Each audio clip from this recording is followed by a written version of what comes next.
Hello everyone, today we are going to explore a thrilling and dramatic story that took place in one of the most dangerous seas in the world, where professional divers face unforeseen challenges. This story takes place in Trinidad and Tobago, an island nation located in the heart of the Caribbean Sea, where endless waves and submerged oil pipelines intertwine, creating a mysterious world beneath the ocean. Imagine you are Christopher Boudrum, an experienced diver, performing the task of repairing an underwater oil pipeline. A job that seems ordinary but hides an unexpected danger. On a gloomy February day, a small mistake turned everything into a life-or-death struggle when 5 divers, including Boudrum, were sucked into a dark and hazardous pipeline. Every passing minute, they faced death, violent waves, and suffocating air, while hope for rescue slowly faded away. Could they survive? This story is not just about survival, but also about courage, teamwork, and the terrifying moments at the bottom of the deep sea. The main character in this story is Christopher Boudrum, 36 years old, married with 3 children. He began his diving career at the age of 20, and holds a certification from the Professional Association of Diving Instructors, PADI. He is an experienced commercial diver, specializing in underwater pipeline repairs, a dangerous job that often requires diving to the ocean floor for maintenance work. He has been working in this field for over 10 years. On a typical day in February 2022, Boudrum went to work as usual. However, that day, an unprecedented disaster was quietly awaiting him. On February 25, 2022, a Friday at 4 a.m., when it was still dark and everyone was asleep, Boudrum woke up. He prepared breakfast for his family, then started his daily exercise routine. As a diver, he needed to maintain excellent physical fitness. At 5:30 a.m., after breakfast and exercising, Boudrum left home to go to work. Today, he had an important task. The company he worked for, LMCS, specializes in providing marine technical services to the oil and gas industry. Not long ago, Boudrum's company received a major project to sign a contract with an oil and gas company providing Paria fuel trading services to maintain their underground oil pipeline. This company has many wharves at Point Fortin Port, designed specifically for docking oil tankers. Oil tankers often dock with large loads to avoid running aground. These oil terminals are not located close to the shore, but are located a certain distance offshore. It is worth noting that there are many underground oil pipelines under the berths. Some of the pipelines connect directly to onshore refineries, while others allow oil to be transferred between different berths for the purpose of distributing oil. There are many such underground oil pipelines at Point Fortin Port, of which one, located between berths 6 and 5, has been abandoned for 4 years. Due to increased business demand, Paria Fuel Trading Company decided to put the pipeline back into operation. Therefore, they hired LMCS, where Boudrum worked, to repair the underground oil pipeline. LMCS divers will be responsible for carrying out specific tasks. Let's take a look at the map of the area. This is Port 6 and this is Port 5. The distance between the 2 wharves is 360 meters. Below them is a U-shaped oil pipeline, 76 centimeters in diameter, located on the seabed 16 meters deep. Normally, the 2 ends of the pipeline would be below sea level, allowing ships at the 2 wharves to transfer oil through the pipeline. However, this pipeline has seriously degraded due to being abandoned for many years. The connection part of the pipeline below Wharf 6 is below sea level and has not been treated. This time, to put the pipeline back into operation, they need to weld the leaking points of the pipeline, clean the long accumulated oil sludge inside, and install a connecting pipe to raise the connection part above sea level for normal use. This device is called Habitat, 2.4 meters long and 2.4 meters wide, with a cube-shaped structure. During construction, the habitat will be installed to cover the end of the pipeline. The sea level inside the habitat will be pushed down to the seabed by pressure, creating a dry space. Oxygen will be pumped into this space through a flexible pipe. After the habitat is installed, divers will dive into the dry space from the bottom of the habitat and proceed with the next work. A total of 6 people will be involved in the mission, including Christopher Boudrum, 36 years old, Kazim Ali Jr., 36 years old, Julio Yusuf Henry, 31 years old, Rishi Nagasar, 48 years old, and Fizal Kurban, 57 years old. All of them are experienced divers. At 10 a.m. that day, Friday, February 25th, 2022, 5 people gathered on the shore, then boarded a boat to go to wharf number 6, not far away. They installed a habitat above the oil pipeline, then went inside to start working. During the morning, they removed the gate at the pipe's connection. Then they returned to the boat for lunch. At 2:45 p.m., they resumed their work. 5 people, fully equipped with diving gear, jumped from the boat into the water one by one, and then entered the habitat from the bottom. Their next task was to remove the air plug inside the pipeline. The air plug had been placed in the pipeline 2 weeks ago. When filled with air, the air plug would form an air barrier, completely isolating both sides in order to prevent contamination of the pipeline. After entering the habitat, the 5 people removed their oxygen tanks and other diving equipment. The dry space inside the habitat had been oxygenated, so they could work lightly here. Everyone looked inside the pipeline. The air plug was right below, sealing the pipeline firmly. Next, they prepared to vent the air plug by turning the valve on it, but at that moment they discovered that they had forgotten to bring a wrench. At this time, Ali, one of the 5 people, put on his diving suit, swam to the surface, and shouted loudly for the assistant on the boat to bring down the wrench. The assistant quickly found the wrench and gave it to Ali. After receiving the wrench, Ali returned to the habitat and gave it to his comrades. Up to this point, everything is still going normally. However, something terrible happened soon after. When they used the wrench to tighten the valve on the air stopper, the pressure inside and outside the air stopper became unbalanced. The seawater rushed into the habitat quickly, then swirled in a spiral, flowing into the pipe. The 5 people did not have time to react and were swept into the pipe one by the rapid flow of water. Boudrum felt his body spinning non-stop, then was sucked in. He tried to control his body, but the water current was too strong.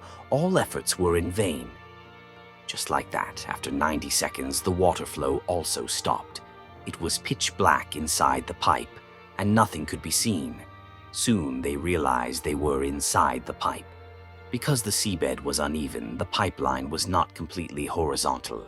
Some raised sections are not flooded by seawater, creating air pockets.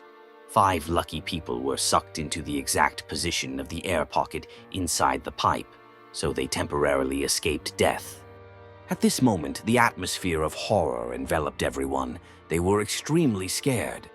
Apart from screaming miserably, they could do nothing else. Ali, one of the 5, had a GoPro camera attached to his body. Let's follow his perspective to feel the terrifying moment of being sucked into the pipe. At this time, the assistant on the boat gave Ali a wrench. After receiving the wrench, Ali dived into the water again. The underwater visibility doesn't seem to be very good, but the habitat isn't far away. He'll get there soon. Here it is. This is the habitat. Next, he would enter from the bottom. At this time, the remaining 4 teammates were in the habitat, trying to open the valve of the air plug inside the pipe, but they didn't have a wrench. Ali handed the wrench to his teammates, and then they would use the wrench to open the air plug and release the air. While his teammates were working, Ali slowly entered the habitat. At this time, oxygen was being pumped into the habitat, so there was no need to wear an oxygen tank. After entering, Ali took off his equipment and put it aside. At this moment, the camera image suddenly disappeared. Ali's teammates had opened the valve of the air plug. The enormous pressure caused the camera to fail. The seawater rushed into the habitat violently. They could not control themselves and were swept into the pipe by the rushing water. For the next 90 seconds, they are swept away by the current. Next, we'll fast forward to the moment they stopped.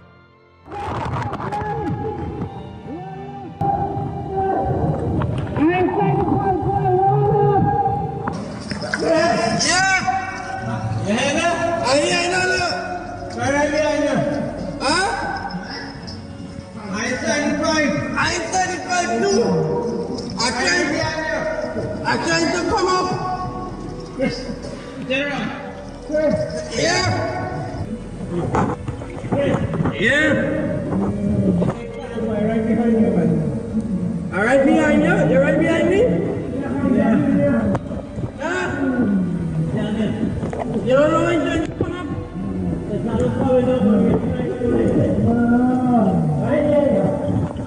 Who making all that noise? Come on, all I mean, let's figure it out. We gotta go. We gotta start moving.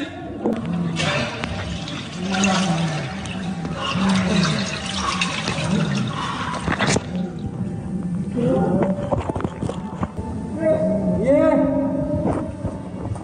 Where you at? I don't know. I'm trying to come up. Trying to come up.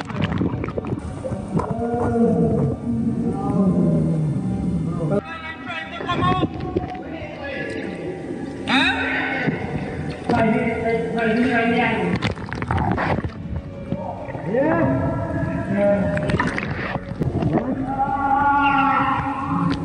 Who's that morning? Yusuf? Oh, Yusuf? How long you have to walk before you meet Feisy? You and Feisy was together all the time? Who else with you? Me and Feisy alone. Can't with you? Right there. Right there where? Can't everything alright with you? No. Any limbs break? Your leg, alright. Five, anything happen to you? No. A five? No way. Yusuf, anything happen to you? Yeah, boy. What happened? Alright. The condition inside the pipeline is extremely bad. The pipe's walls were covered with a thick layer of grease that had accumulated over the years, filled with a mixture of seawater and crude oil. During the 90 seconds of being sucked into the pipe, each person suffered strong impacts and suffered injuries to varying degrees. The pipeline was only 76 centimeters in diameter. At this point, everyone was lying flat, unable to sit up. Furthermore, they had to cling to the top of the pipe to breathe because the sea level inside the pipe was only about 6 centimeters from the top. The air was filled with a strong smell of oil. Of the 5 trapped people, the oldest was Kurban, 57 years old. The youngest was Henry, 31 years old. In the moments near death, they all thought about their families. Budram has 3 children and is the family's economic breadwinner. Ali has a daughter. The family of 3 lives very happily. Henry has 3 children. For the sake of his livelihood, he chose this very dangerous job. His 2 brothers died in an accident a few years ago. Nagasar has a son.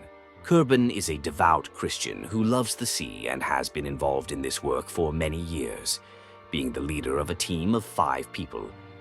At this time, the 5 people were not far apart, but could not see each other at all and could only communicate by shouting. After making contact, they determined each other's location. Budram was closest to the habitat, followed by Ali, then Henry, Nagasar, and Kurban. Among them, Ali was the most seriously injured. His leg was completely broken, and he could not move.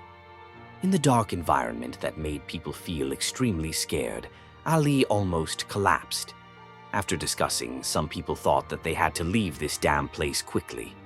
Once oxygen runs out, they will lose their lives.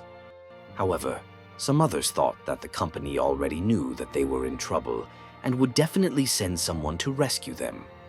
If they acted recklessly, they might face more danger. Moreover, the pipe wall was very slippery, making it extremely difficult to move even a little, which would only cause them to lose more stamina. However, that's just a theory. Whether anyone will come to save them or not, no one can be sure. After discussing, some people thought that they had to leave this damn place quickly. Once oxygen runs out, they will lose their lives. However, some others thought that the company already knew that they were in trouble and would definitely send someone to rescue them. If they acted recklessly, they might face more danger. Moreover, the pipe wall was very slippery, making it extremely difficult to move even a little, which would only cause them to lose more stamina. However, that's just a theory. Whether anyone will come to save them or not, no one can be sure. At this moment, they only knew each other's order, but not the direction. Only by going towards wharf number 6 can you escape. If you go in the wrong direction to wharf number 5, the pipeline there is sealed. Everyone will have to pay with their lives. During this critical moment, Kurban, the eldest, faltered. He thought it was too risky and wanted to stay and wait for rescue. He said that they could tap on the pipeline to make a sound to let the outside know that they were still alive. However, his idea was rejected by everyone because the amount of oxygen in the pipeline might not be enough for them to wait until the rescue team arrived. In the end, everyone unanimously decided to go in the direction of Budrum, because most people felt that their feet were being sucked in first, meaning Budrum's direction was the way back. Then the 5 people started to move their bodies one after another, touching the feet of the person in front, like a chain. They followed each other forward. If someone couldn't take it anymore, they would stop and rest, overcoming the hardship together. The pipe is only 76 centimeters in diameter, while an adult man's shoulder width is about 46 centimeters. The space is extremely cramped. Moving even a little is not easy. Especially Ali, who was in second place. His leg was broken and he was in excruciating pain. Moving became even more difficult. Then he used his right hand to hold Budrum's leg in front, while Henry behind him pushed him forward. Although difficulties piled up, everyone maintained a strong will to survive, and no one gave up. They kept their heads up to breathe as they moved. Compared to the fear in their minds, the physical pain was nothing. Soon, Budrum, who was in the lead, discovered the situation ahead. It was a section of the pipeline filled with seawater. He shouted loudly, signaling the people behind to stop, and informed everyone of the situation. If they wanted to continue moving, they had to dive through this pipeline. However, they did not have oxygen tanks and were all swept away by the water. And they did not know how long this flooded pipeline was. They were not even sure if they were going in the right direction. Now they only had 2 choices, either to risk diving further or to stop and wait for rescue. If they continued to move forward, they would face danger to their lives. Having worked in the profession for more than 10 years, Budrum had never encountered such a dangerous situation. For the sake of everyone's life, he decided to take a risky bet.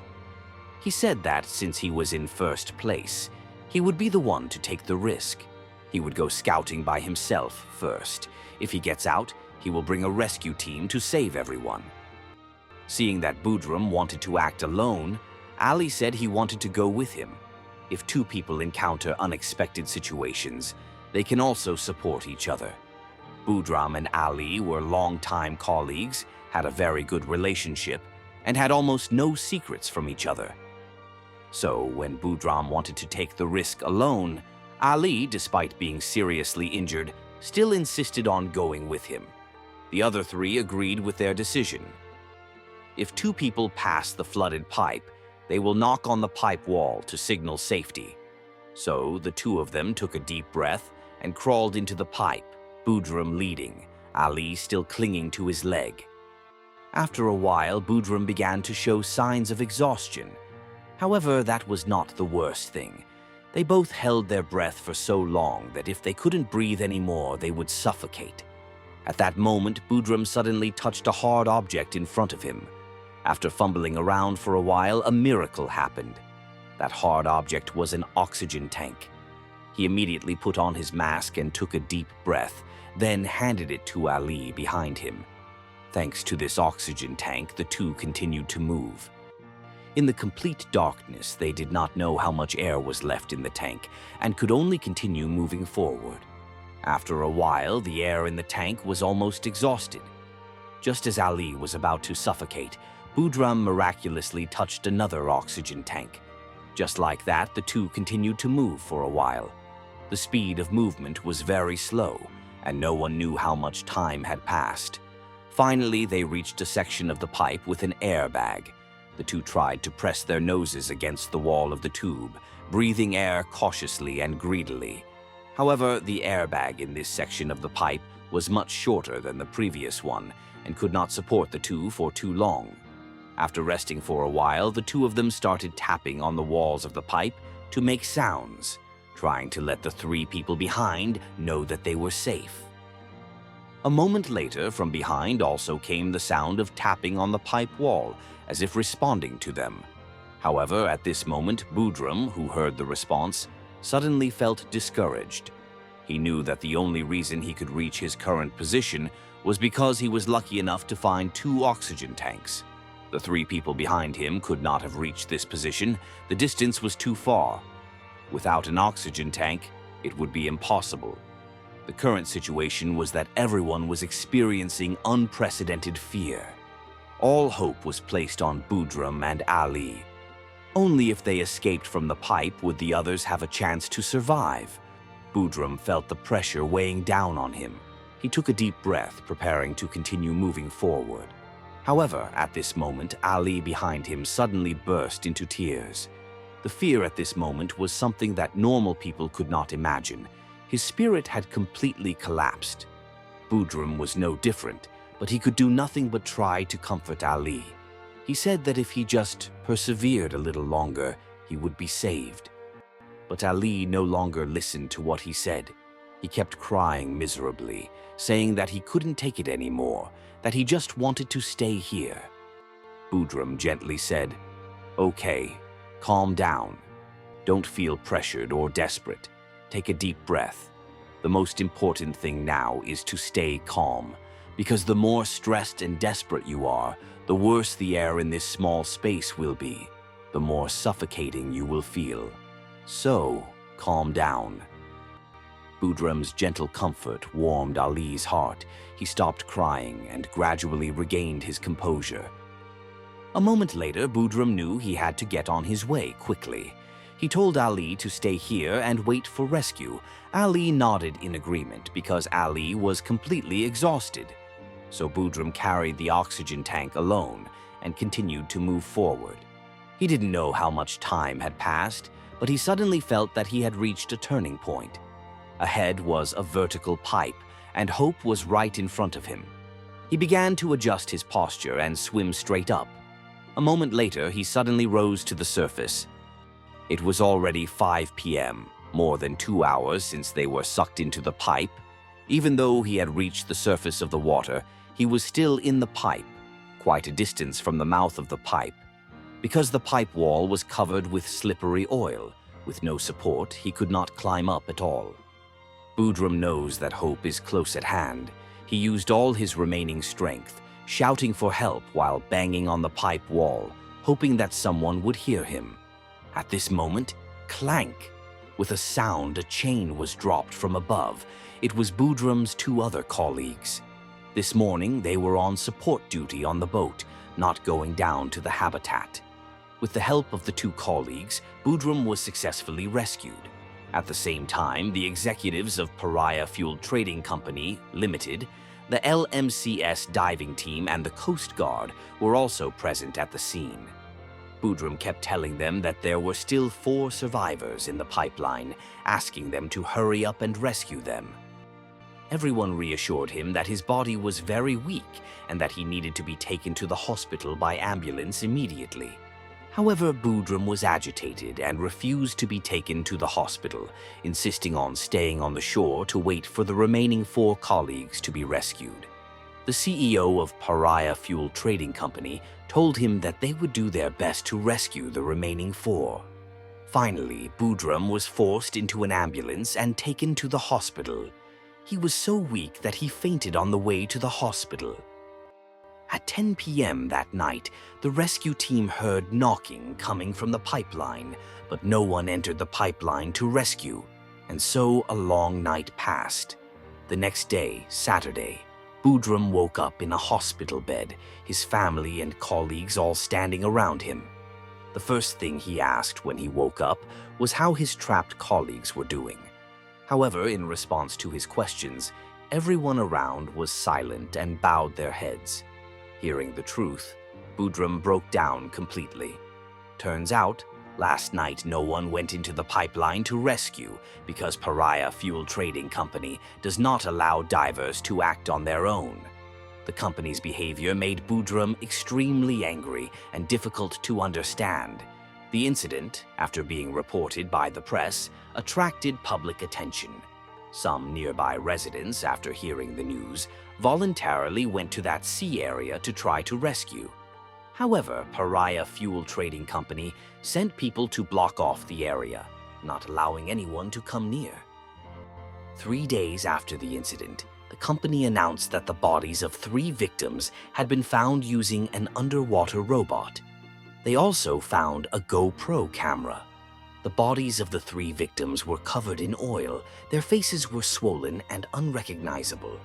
After DNA testing, the 3 were identified as Ali, Henry, and Kurban. 3 days later, the company announced that the last victim, Nagasar, had been found. He was trapped in the oil mixture deep inside the pipeline, and an underwater robot had discovered him. Paria Fuel Trading Company said that during this search and rescue process, they made every effort, did everything possible, and handled the bodies respectfully. They would also conduct a comprehensive investigation into the accident to find out the root cause. However, as time passed, the Paria Fuel Trading Company still did not release the accident investigation report. Budrum believes that it was the Paria Fuel Trading Company's failure to carry out rescue operations that led to this tragedy. They must be responsible for the incident, to demand justice for their unfortunate colleagues. Budrum and the victims' families organized protests. They printed the victims' pictures on banners. Raise your fists to express your protest. The wife of one of the victims, when interviewed by reporters, choked up. Our struggle is real. We have to raise our children and send them to school. Our house is no longer a home because the breadwinner has left us. A spokesperson for Paria Fuel Trading Company said that immediately after the accident, they activated emergency mode and tried to rescue the trapped people. However, the pipeline was too narrow. The divers could not bring in oxygen tanks.